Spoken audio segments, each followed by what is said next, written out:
legal, but definitely not ideal. That is how an advocacy group for the disabled described the parking at the courthouse annex building in downtown Fort Wayne. After a disabled veteran called 15 Finds Out investigator Alyssa Ivinson, she discovered a real parking problem, and tonight we're going a step further and taking the issue to the top. Alyssa? Well, Allen County Commissioner Nelson Peters was surprised to get my phone call, saying they haven't had many complaints, if any, about accessible parking in that lot.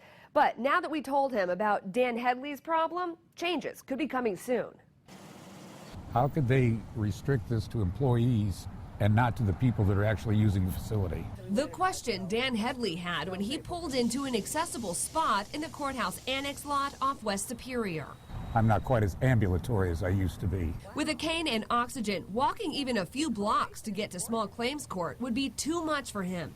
But the lot attached to the building is for county employees only, so the accessible spots are too. I didn't understand how they could do that. You found that out. Fifth Freedom, a disabilities advocacy group, met 15 Finds Out at the lot and explained that a private lot is not required to offer public accessible parking, and there's no requirement for public parking close by. If the public parking that you offer is 1,000 miles away from your building, that's where the accessible parking is going to be. A metered spot across the street is the closest accessible spot. Then there's another one on the street and a parking garage 2 blocks away. It would be nice if there were, accessible public parking on this block, but they are in compliance with all the laws and regulations, and they're not required to offer more. Nobody's really called us.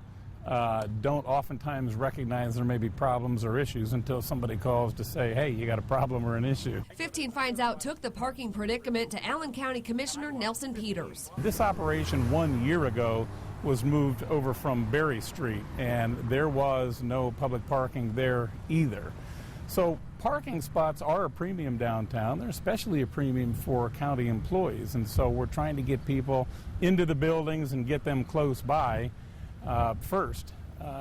But this particular issue, it's worth rethinking. Peters says all the employees who park in the lot work in the annex building. There are 3 accessible spots there, but Peters wasn't sure how many employees actually have tags and use them. If the commissioners were to make this kind of partially public or something like that, would that be a great solution to you? Yeah, I think so. Just a few slots. Fifth Freedom said their words here. They're breaking no rules, no laws, no regulations. Could it be better? Yes. And I would agree with that.